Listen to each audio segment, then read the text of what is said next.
In this session, we are going to learn the cash flow from operating activities.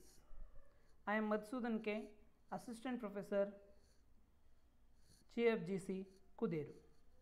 ಪ್ರೀತಿಯ ವಿದ್ಯಾರ್ಥಿ ಮಿತ್ರರೇ, advanced cost and management ಅಕೌಂಟಿಂಗ್ನ 35th ಅಂದರೆ 35ನೇ session ಇದು. ಈ ಒಂದು ಸೆಷನ್ನಲ್ಲಿ ನಾವು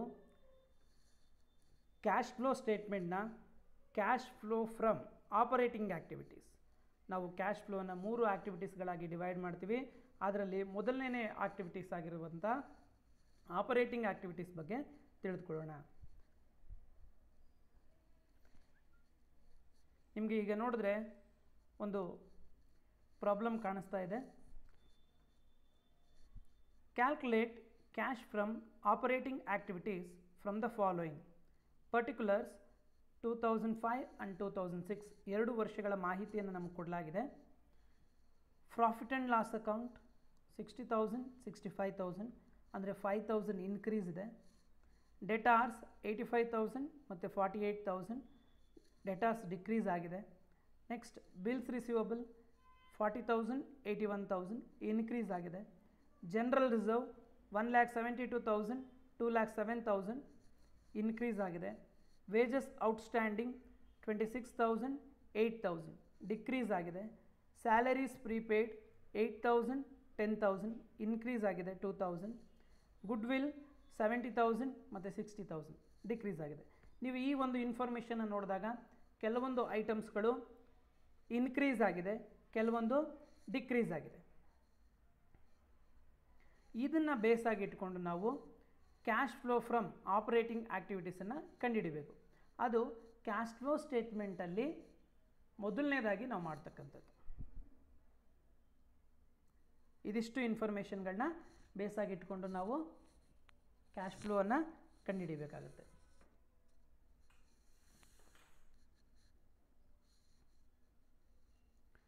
ಈ ಒಂದು ಸ್ಟೇಟ್ಮೆಂಟ್ನ ನೋಡಿದಾಗ ಅಂದರೆ ಇನ್ಫಾರ್ಮೇಷನ್ನ ನೋಡಿದಾಗ ನಿಮಗೆ profit and loss account, debtors, bills receivable, general reserve ಅದೆಲ್ಲ ಇದೆ. ಅದರಲ್ಲಿ ನಾವು 3 ಪಾರ್ಟಾಗಿ ಮಾಡ್ಕೋತೀವಿ. ಒಂದು ಪ್ರಾಫಿಟ್ ಆ್ಯಂಡ್ ಲಾಸ್ ಅಕೌಂಟ್, ಇನ್ನೊಂದು ಕರೆಂಟ್ ಅಸೆಟ್ಸ್ ಮತ್ತು ಕರೆಂಟ್ ಲಯಬಿಲಿಟೀಸ್, ಮತ್ತೊಂದು ಯಾವುದಪ್ಪ ಅಂದರೆ ನಾನ್ ಕ್ಯಾಶ್ ಐಟಮ್ಸ್. ಯಾವ್ಯಾವುದು ಇಲ್ಲಿ ನಾನ್ ಕ್ಯಾಶ್ ಐಟಮ್ಸ್ ಅಂದರೆ ಜನರಲ್ ರಿಸರ್ವ್ ಮತ್ತು ಗುಡ್ವಿಲ್. ನಿಮಗೆ ಈ ಸ್ಲೈಡನ್ನು ನೋಡಿದಾಗ ಗೊತ್ತಾಗುತ್ತೆ ಜನರಲ್ ರಿಸರ್ವ್ ಮತ್ತು ಗುಡ್ವಿಲ್. ಏನು ಜನರಲ್ ರಿಸರ್ವ್ ಅಂದರೆ amount transfer to general reserve. ಹಾಗೆ ಗುಡ್ವಿಲ್ ಕೂಡ ಏನಾಗಿರುತ್ತೆ, ರೈಟ್ ಆಫ್ ಆಗಿರುತ್ತೆ, ಅಂದರೆ ಅದನ್ನು ಕಡಿಮೆ ಮಾಡಿರ್ತಾರೆ ಅನ್ನೋದು ಇಲ್ಲಿ ಅರ್ಥ. ನೀವು ಈ ಪ್ರಾಬ್ಲಮ್ಗೆ ಸೊಲ್ಯೂಷನ್ನ ಮಾಡಬೇಕು ಅಂದರೆ, ಈ ಪ್ರಾಬ್ಲಮ್ ನೀವು ಸಾಲ್ವ್ ಮಾಡಬೇಕು ಅಂದರೆ ಮೊದಲನೇದಾಗಿ ಏನು ಮಾಡಬೇಕಪ್ಪ ಅಂದರೆ ಯಾವ್ಯಾವುದು ಕರೆಂಟ್ ಅಸೆಟ್ಸು, ಯಾವ್ಯಾವುದು ಕರೆಂಟ್ ಲಯಬಿಲಿಟೀಸ್ ಅನ್ನೋದನ್ನು ಒಂದು ಲಿಸ್ಟನ್ನು ಮಾಡ್ಕೋಬೇಕಾಗತ್ತೆ. ಯಾವ್ಯಾವುದು ಕರೆಂಟ್ ಅಸೆಟ್ಸು ನೋಡಿ, ಮೊದಲನೇದಾಗಿ ನಾವು ಕರೆಂಟ್ ಅಸೆಟ್ಸ್ ಬಗ್ಗೆ ತಿಳ್ಕೊಳ್ಳೋಣ.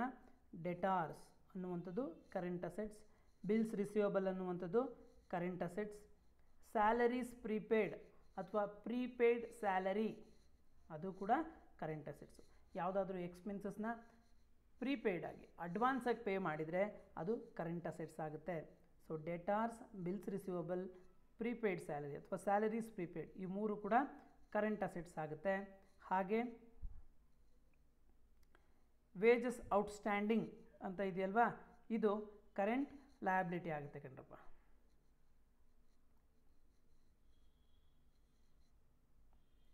ಇಲ್ಲಿ calculation of cash flow from operating ಆ್ಯಕ್ಟಿವಿಟೀಸ್ನ ಕ್ಯಾಲ್ಕುಲೇಟ್ ಮಾಡಬೇಕಾದ್ರೆ ಕೆಲವೊಂದು ಐಟಮ್ಸ್ನ ಆ್ಯಡ್ ಮಾಡಬೇಕು, ಕೆಲವೊಂದನ್ನು ಲೆಸ್ ಮಾಡಬೇಕು. ಯಾವುದನ್ನು ಆ್ಯಡ್ ಮಾಡಬೇಕಪ್ಪ ಅಂದರೆ add increase in current liability. If current liability increases from previous year to this year, we need to add the increased amount. Current ಲಯಬಿಲಿಟೀಸಲ್ಲಿ ಹೋದ ವರ್ಷಕ್ಕೂ ಈ ವರ್ಷಕ್ಕೂ ಏನಾದರೂ ವ್ಯತ್ಯಾಸಗಳಿದ್ದು ಅದೇನಾದರೂ ಇನ್ಕ್ರೀಸ್ ಆಗ್ತಿದೆ. ಫಾರ್ ಎಕ್ಸಾಂಪಲ್ ನಿಮಗೆ ಕ್ರೆಡಿಟಾರ್ಸ್ ಅಂತ ಅಂದ್ಕೊಂಡ್ರೆ, ಕ್ರೆಡಿಟಾರ್ಸ್ ಅನ್ನುವಂಥದ್ದು, ಸೆಂಡ್ರಿ ಕ್ರೆಡಿಟಾರ್ಸ್ ಅನ್ನುವಂಥದ್ದು ಕರೆಂಟ್ ಲಯಬಿಲಿಟಿ. ಹೋದ ವರ್ಷ 30,000 ರೂಪಾಯಿ ಇರುತ್ತೆ, ಈ ವರ್ಷ 40,000 ಆಗ್ತಿದೆ, 10,000 ಇನ್ಕ್ರೀಸ್ ಆಗ್ತಿದೆ. ಆ ಥರ ಇನ್ಕ್ರೀಸ್ ಆದಾಗ ಅದನ್ನು ಏನು ಮಾಡಬೇಕಪ್ಪ ಅಂದರೆ ನಾವು ಆ್ಯಡ್ ಮಾಡಬೇಕು. Add increase in current liability. ಹಾಗೆ decrease in current assets value ಏನಾದರೂ ಡಿಕ್ರೀಸ್ ಆದರೆ ನೀವೇನು ಮಾಡಬೇಕು, ಅದನ್ನು ಆ್ಯಡ್ ಮಾಡಬೇಕು. ಫಾರ್ ಎಕ್ಸಾಂಪಲ್ ಡೆಟಾರ್ಸು ಹೋದ ವರ್ಷ 50,000 ರೂಪಾಯಿ ಇತ್ತು, ಈ ವರ್ಷ 40,000 ರೂಪಾಯಿ ಆಗ್ತಿದೆ. ಸೊ 10,000 ಕಡಿಮೆ ಆಗ್ತಿದೆ. Decrease in current assets, decrease in debtors 10,000, ಅದನ್ನು ಆ್ಯಡ್ ಮಾಡಬೇಕು. ಇದರ ಅರ್ಥ ಏನಪ್ಪ ಅಂದರೆ, ಇವಾಗ ನಿಮ್ಮ ಡೆಟಾರ್ಸ್ ಎಕ್ಸಾಂಪಲ್ಸ್ ತೊಗೊಂಡ್ರೆ, ಡೆಟಾರ್ಸ್ ಅಂದರೆ ನಮಗೆ ಸಾಲವನ್ನು ಕೊಡಬೇಕಾದವರು, ಅಮೌಂಟನ್ನು ಕೊಡಬೇಕಾದವರು. ಆ ಥರ ಕೊಡಬೇಕಾದವರು ಕಡಿಮೆ ಆಗ್ತಿದ್ದಾರೆ ಅಂದರೆ, ಹೋದ ವರ್ಷ ಡೆಟಾರ್ಸ್ 50,000 ಇತ್ತು, ಈ ವರ್ಷ 40,000 ಆಗ್ತಿದೆ ಅಂದರೆ ನಮಗೆ ಅದು ಕ್ಯಾಶ್ ಬಂದಿದೆ ಅಂತ ಅರ್ಥ.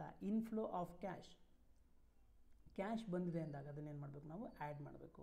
ಹಾಗೆ ಕರೆಂಟ್ ಲಯಬಿಲಿಟೀಸಲ್ಲೂ ಅಷ್ಟೇ, ಬಿಲ್ಸ್ ಪೇಯಬಲ್ ಅಂದರೆ ನಾವು ಅದನ್ನು ಪೇ ಮಾಡಬೇಕು, ಬಿಲ್ಸನ್ನು ಪೇ ಮಾಡಬೇಕಾಗತ್ತೆ.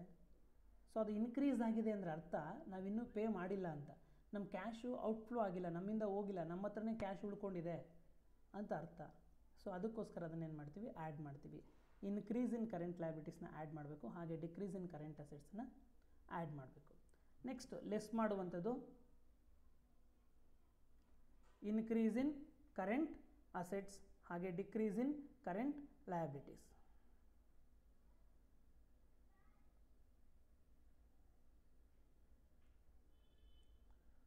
ಓಕೆನಾ?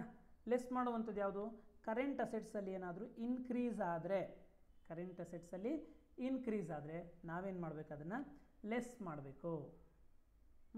ಹಾಗೆ ಡಿಕ್ರೀಸ್ ಇನ್ ಕರೆಂಟ್ ಲಯಬಿಲಿಟೀಸ್ ವ್ಯಾಲ್ಯೂಯಲ್ಲಿ ಏನಾದರೂ ಡಿಕ್ರೀಸ್ ಆದರೆ ಅದನ್ನು ಕೂಡ ಲೆಸ್ ಮಾಡಬೇಕು.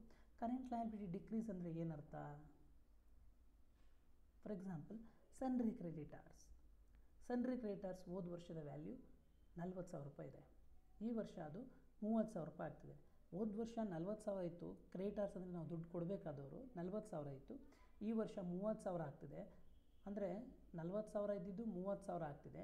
10,000 ಕಡಿಮೆ ಆಯಿತು ಅಂದರೆ ಅದರ ಅರ್ಥ ಏನಪ್ಪ ಅಂದರೆ, ನಾವು ಅವ್ರಿಗೆ ಕ್ಯಾಶನ್ನು ಕೊಟ್ಟಿದ್ದೀವಿ ಅಂದರೆ ಏನರ್ಥ? ನಮ್ಮಿಂದ ಕ್ಯಾಶು ಹೊರಗಡೆ ಹೋಗ್ತಿದೆ, ಔಟ್ಫ್ಲೋ ಆಫ್ ಕ್ಯಾಶ್ ಔಟ್ಫ್ಲೋ, ನಮ್ಮಿಂದ ಕ್ಯಾಶು ಹೊರಗಡೆ ಹೋಗಿದೆ. ಆ ಥರ ಹೋದಾಗ ನಮ್ಮಿಂದ ಕ್ಯಾಶ್ ಹೊರಗಡೆ ಹೋಗ್ತಿರೋದ್ರಿಂದ ಅದನ್ನು ಔಟ್ಫ್ಲೋ ಆಫ್ ಕ್ಯಾಶ್ ಅಂತ ಕನ್ಸಿಡರ್ ಮಾಡಿ ಲೆಸ್ ಮಾಡ್ಕೋಬೇಕು. ಹಾಗೆ ಕರೆಂಟ್ ಅಸೆಟ್ಸಲ್ಲೂ ಕೂಡ ಕರೆಂಟ್ ಅಸೆಟ್ಸ್ ಏನಾದರೂ ಇನ್ಕ್ರೀಸ್ ಆಯಿತು ಅಂದರೆ ಅದನ್ನೇನು ಮಾಡ್ಕೋಬೇಕು, ಲೆಸ್ ಮಾಡ್ಕೋಬೇಕು. ಅಂದರೆ ನಮಗೆ ಬರ್ತಾ ಇರುವಂಥ ಕ್ಯಾಶು ಬರ್ತಾ ಇಲ್ಲ ಅಂತ ಅರ್ಥ. ಇವಾಗ ಫಾರ್ ಎಕ್ಸಾಂಪಲ್ ಕ್ಲೋಸಿಂಗ್ ಸ್ಟಾಕನ್ನು ನಾವು ಕರೆಂಟ್ ಅಸೆಟ್ಸ್ ಅಂತ ಕನ್ಸಿಡರ್ ಮಾಡ್ತೀವಿ. ಕ್ಲೋಸಿಂಗ್ ಸ್ಟಾಕ್ ವ್ಯಾಲ್ಯೂ ಇನ್ಕ್ರೀಸ್ ಆಗ್ತಿದೆ ಅಂದರೆ, ಹೋದ ವರ್ಷಕ್ಕೂ ಈ ವರ್ಷಕ್ಕೂ ಇನ್ಕ್ರೀಸ್ ಆಗ್ತಿದೆ ಅಂದರೆ ಕ್ಲೋಸಿಂಗ್ ಸ್ಟಾಕ್ ಯಾವಾಗ ಉಳ್ಕೊಳ್ಳೋದು ಜಾಸ್ತಿ ಆಗಿದೆ ಅಂತ ಅರ್ಥ. ಅಂದರೆ ಅದನ್ನು ನಾವು ಸೇಲ್ ಮಾಡಿಲ್ಲ, ನಮಗೆ ಕ್ಯಾಶ್ ಬಂದಿಲ್ಲ ಅಂತ ಅರ್ಥ. ಕ್ಲೋಸಿಂಗ್ ಸ್ಟಾಕ್ ಹೋದ ವರ್ಷ 1,00,000 ಇದೆ, ಈ ವರ್ಷ 1,50,000 ಆಗ್ತಿದೆ ಅಂದರೆ ಅದರ ಅರ್ಥ ಏನಪ್ಪ ಅಂದರೆ ನಾವು ಸೇಲ್ನ ಮಾಡಿಲ್ಲ, ನಮಗೆ ಕ್ಯಾಶ್ ಬಂದಿಲ್ಲ, ಸ್ಟಾಕ್ ಹಾಗೆ ಇದೆ ಅಂತ ಅರ್ಥ, ಇನ್ಕ್ರೀಸ್ ಆಗ್ತಿದೆ ಅಂತ ಅರ್ಥ. ಸೊ ಈ ಥರ ಕರೆಂಟ್ ಅಸೆಟ್ಸಲ್ಲಿ ಇನ್ಕ್ರೀಸ್ ಆದರೆ ಅದನ್ನು ಕೂಡ ಏನು ಮಾಡ್ಕೋಬೇಕಪ್ಪ ಅಂದರೆ ಲೆಸ್ ಮಾಡ್ಕೋಬೇಕು. ಇದಿಷ್ಟು ನಿಮಗೆ ಅರ್ಥ ಆಗಿದರೆ ಈ ಪ್ರಾಬ್ಲಮ್ನ ತುಂಬ ಈಸಿಯಾಗಿ ನೀವು ಸಾಲ್ವ್ ಮಾಡ್ಬೋದು. ನೋಡಿ, ನಾನು ಸಾಲ್ವ್ ಮಾಡಿದ್ದೀನಿ. ಫಸ್ಟು ನಾವು ಪ್ರಾಫಿಟನ್ನು ತೊಗೋಬೇಕು. ಹೋದ ವರ್ಷ ಮತ್ತು ಈ ವರ್ಷಕ್ಕೂ ಪ್ರಾಫಿಟ್ ಎಷ್ಟೆಷ್ಟು ಇರುತ್ತೆ ಅದನ್ನು ಕಂಪ್ಯಾರಿಸನ್ ಮಾಡ್ಕೋಬೇಕಾಗತ್ತೆ.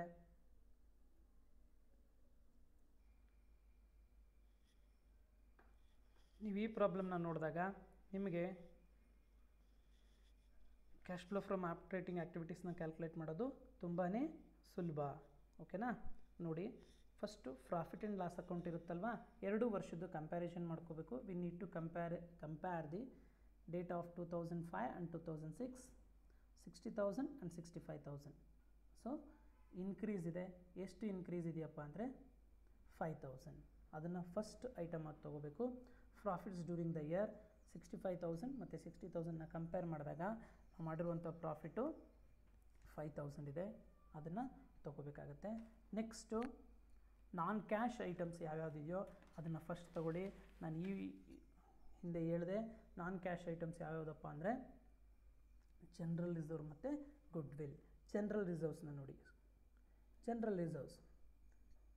ನಿಮಗೆ ಜನರಲ್ ರಿಸರ್ವ್ನ ನೋಡಿದಾಗ 1,72,000 ಮತ್ತು 2,07,000 ಇದೆ.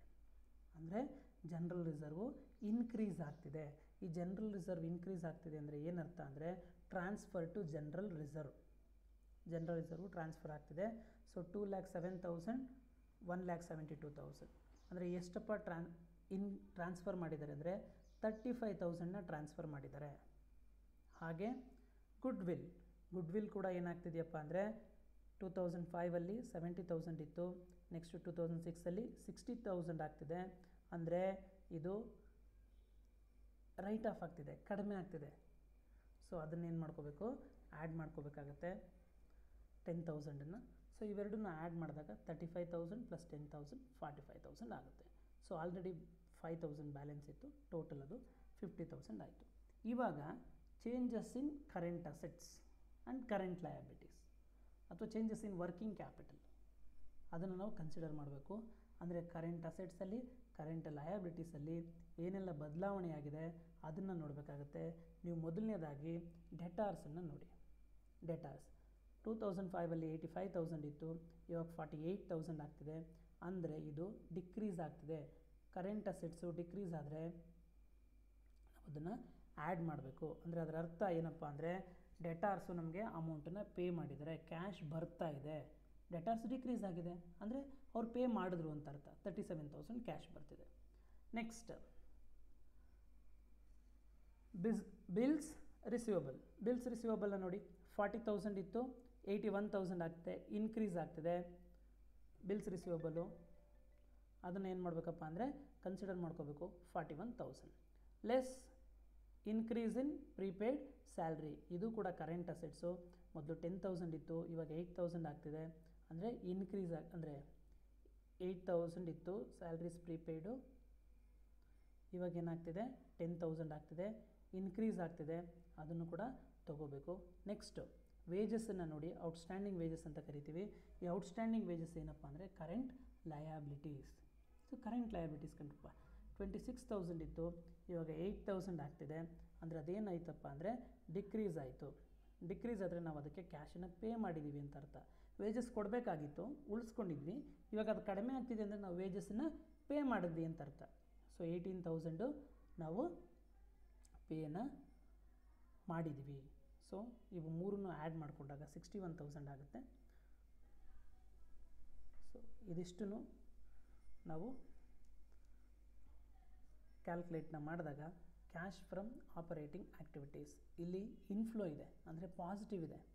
ಸೊ 87,000ಇಂದ 61,000ನ ಲೆಸ್ ಮಾಡಿದ್ರೆ ಆಲ್ರೆಡಿ 50,000 ಪ್ಲಸ್ ಡೆಟಾರ್ಸ್ ಬ್ಯಾಲೆನ್ಸು 37,000. ಅದೆರಡನ್ನೂ ಟೋಟಲ್ ಮಾಡ್ಕೊಂಡಾಗ 87,000 ಆಗುತ್ತೆ. ಲೆಸ್ ಮಾಡುವಂಥದ್ದು 61,000. ಆ 61,000ನ ಲೆಸ್ ಮಾಡಿದಾಗ ನಮಗೆ ಕ್ಯಾಶ್ ಇನ್ಫ್ಲೋ ಅಂದರೆ ಏನರ್ಥಪ್ಪ ಅಂದರೆ ನಮಗೆ ಕ್ಯಾಶು ಪಾಸಿಟಿವ್ ಇದೆ, ಬರ್ತಾ ಇದೆ. ಅದು ಬರ್ತಾ ಇರೋದು ಎಷ್ಟಪ್ಪ ಅಂದರೆ 26,000.